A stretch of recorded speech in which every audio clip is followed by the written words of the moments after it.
मैं भी इसका वध नहीं कर सकता, क्योंकि मैंने प्रहलाद को वर दे दिया है कि मैं तुम्हारे वंश में पैदा होने वाले किसी भी दैत्य का वध नहीं करूंगा। इसका घमंड चूर करने के लिए ही मैंने इसकी भुजाएं काट दी हैं। इसकी बहुत बड़ी सेना पृथ्वी के लिए भार हो रही थी, इसलिए मैंने उसका संहार कर दिया है। अब इसकी 4 भुजाएं बच रही हैं, ये अजर अमर बनी रहेंगी। यह बाणासुर आपके पार्षदों में मुख्य होगा। अब किसी को किसी से किसी प्रकार का भय नहीं है। भगवान श्री कृष्ण से इस प्रकार अभयदान प्राप्त करके बाणासुर ने उनके पास आकर धरती में माथा टेककर प्रणाम किया और अनिरुद्ध जी को अपनी पुत्री उषा के साथ रथ में बिठाकर भगवान के पास ले आया। इसके बाद भगवान श्री कृष्ण ने महादेव जी की सम्मति से वस्त्रालंकार विभूषित उषा और अनिरुद्ध जी को एक अक्षौणी सेना के साथ आगे करके द्वारका के लिए प्रस्थान किया। इधर द्वारका में भगवान श्री कृष्ण आदि के शुभागमन का समाचार सुनकर झंडियों और तोरणों से नगर को कोना कोना सजा दिया गया। बड़ी बड़ी सड़कों और चौराहों को चंदन मिश्रित जल से सींच दिया गया। नगर के नागरिकों, बंधु बांधवों और ब्राह्मणों ने आगे आकर खूब धूमधाम से भगवान का स्वागत किया। उस समय शंख, नगारों और ढोलों की तुमुल ध्वनि हो रही थी। इस प्रकार भगवान श्री कृष्ण ने अपनी राजधानी में प्रवेश किया। हे परीक्षित, जो पुरुष श्री शंकर जी के साथ भगवान श्री कृष्ण का युद्ध और उनकी विजय की कथा का प्रातः काल उठकर स्मरण करता है, उसकी पराजय कभी नहीं होती। बोले शंकर भगवान की जय। बोले श्रीमद् भागवत महापुराण की जय। आइए भक्त वृंदो, श्रीमद् भागवत महापुराण के 10वें स्कंद उत्तरार्ध में नृग राजा की कथा का श्रवण करते हैं। श्री सुखदेव जी कहते हैं, हे प्रिय परीक्षित, एक दिन सांब, प्रद्युम्न, चारुभान और गद आदि यदुवंशी राजकुमार घूमने के लिए उपवन में गए। वहां बहुत देर तक खेल खेलते हुए उन्हें प्यास लगाई। अब वे इधर उधर जल की खोज करने लगे। वे एक कुएं के पास गए, उसमें जल तो था नहीं, एक बड़ा विचित्र जीव दिख पड़ा। वह जीव पर्वत के समान आकार का एक गिरगिट था। उसे देखकर उनकी आश्चर्य की सीमा न रही। उनका हृदय करुणा से भर आया और वे उसे बाहर निकालने का प्रयत्न करने लगे, परंतु जब वे राजकुमार उस गिरे हुए गिरगिट को चमड़े और सूत की रस्सियों से बांधकर बाहर न निकाल सके, तब कुतूहलवश उन्होंने यह आश्चर्यमय वृतांत भगवान श्री कृष्ण के पास जाकर निवेदन किया। जगत के जीवनदाता कमल नयन भगवान श्री कृष्ण उसे कुएं पर आए। उसे देखकर उन्होंने बाएं हाथ से खेल खेल में अनायास ही उसको बाहर निकाल लिया। भगवान श्री कृष्ण के कर कमलों का स्पर्श होते ही उसका गिरगिट रूप जाता रहा और वह एक स्वर्गीय देवता के रूप में परिणित हो गया। अब उसके शरीर का रंग तपाए हुए सोने के समान चमक रहा था और उसके शरीर पर अद्भुत वस्त्र, आभूषण और पुष्पों के हार शोभा पा रहे थे। यद्यपि भगवान श्री कृष्ण जानते थे कि इस दिव्य पुरुष को गिरगिट योनि क्यों मिली थी, फिर भी वह कारण सर्वसाधारण को मालूम हो जाए, इसलिए उन्होंने उस दिव्य पुरुष से पूछा, महाभाग, तुम्हारा रूप तो बहुत ही सुंदर है, तुम हो कौन? मैं तो ऐसा समझता हूँ कि तुम अवश्य ही कोई श्रेष्ठ देवता हो। कल्याण मूर्ते, किस कर्म के फल से तुम्हें इस योनि में आना पड़ा था? वास्तव में तुम इसके योग्य नहीं हो। हम लोग तुम्हारा वृतांत जानना चाहते हैं। यदि तुम हम लोगों को वह बतलाना उचित समझो तो अपना परिचय अवश्य दो। श्री सुखदेव जी कहते हैं, परीक्षित, जब अनंत मूर्ति भगवान श्री कृष्ण ने राजा नृग से, क्योंकि वे ही इस रूप में प्रकट हुए थे, इस प्रकार पूछा, तब उन्होंने अपना सूर्य के समान जाज्वल्य मान मुकुट झुकाकर भगवान को प्रणाम किया और वे इस प्रकार कहने लगे। राजा नृग ने कहा, प्रभु, मैं महाराज इक्ष्वाकु का पुत्र राजा नृग हूँ। जब कभी किसी ने आपके सामने दानियों की गिनती की होगी, तब उनमें मेरा नाम भी अवश्य ही आपकी कानों में पड़ा होगा। हे प्रभु, आप समस्त प्राणियों की एक एक वृत्ति के साक्षी हैं। भूत और भविष्य का व्यवधान भी आपके अखंड ज्ञान में किसी प्रकार की बाधा नहीं डाल सकता, अतः आपसे छिपा ही क्या है।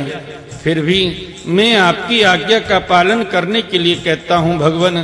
पृथ्वी में जितने धूलि कण हैं, आकाश में जितने तारे हैं और वर्षा में जितनी जल की धाराएं गिरती हैं, मैंने उतनी ही गौएं दान की।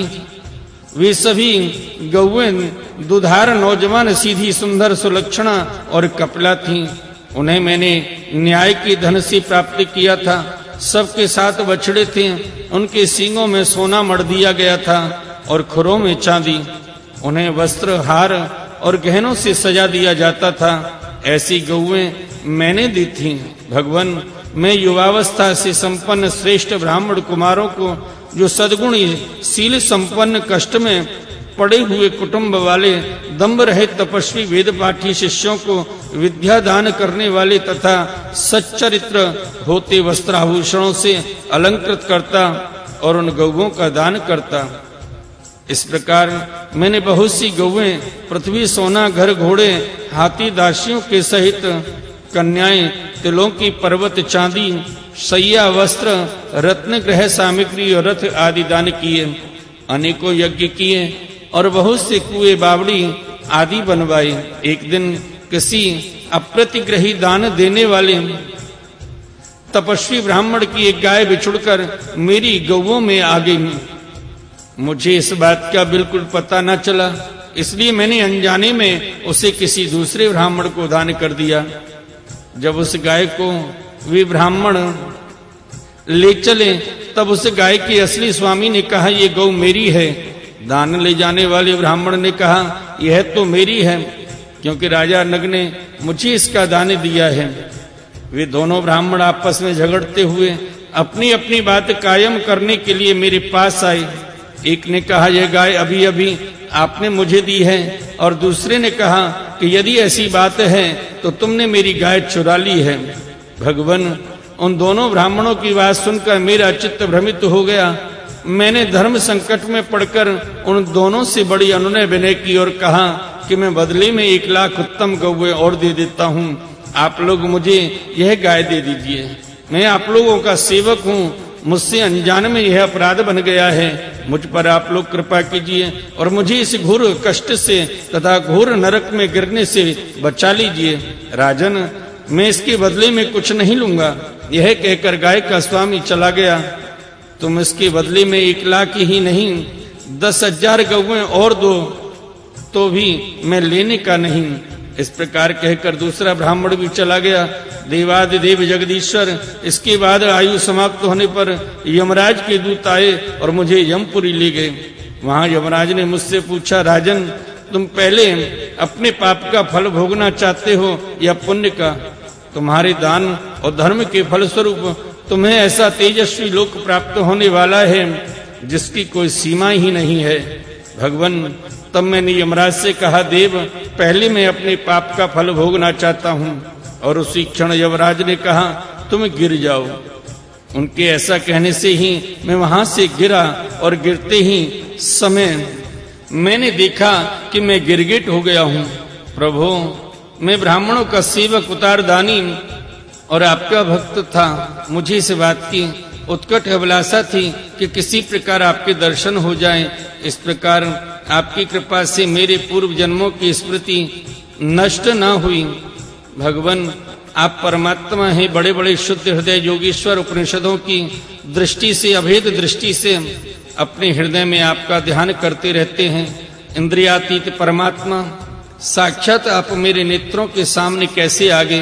क्योंकि मैं तो अनेक प्रकार की व्यसनों, दुखद कर्मों में फंसकर अंधा हो रहा था। आपका दर्शन तो तब होता है जब संसार के चक्र से छुटकारा मिलने का समय आता है। देवताओं के भी आराध्य देव पुरुषोत्तम हे गोविंद, आप ही व्यक्त और अव्यक्त जगत तथा जीवों के स्वामी हैं। अविनाशी अच्युत, आपकी कीर्ति पवित्र है। अंतर्यामी नारायण, आप ही समस्त वृत्तियों और इंद्रियों के स्वामी हैं। हे प्रभु श्री कृष्ण, मैं अब देवताओं के लोक में जा रहा हूँ, आप मुझे आज्ञा दीजिए। आप ऐसी कृपा कीजिए कि मैं चाहे कहीं कभी क्यों ना रहूं, मेरा चित्त सदा आपके चरण कमलों में ही लगा रहे। आप समस्त कार्यों और कारणों के रूप में विद्यमान हैं। आपकी शक्ति अनंत है और आप स्वयं ब्रह्म हैं। आपको मैं नमस्कार करता हूँ। सच्चिदानंद स्वरूप सर्वांतर्यामी वासुदेव श्री कृष्ण, आप समस्त योगों के स्वामी योगेश्वर हैं। मैं आपको बारंबार प्रणाम करता हूँ।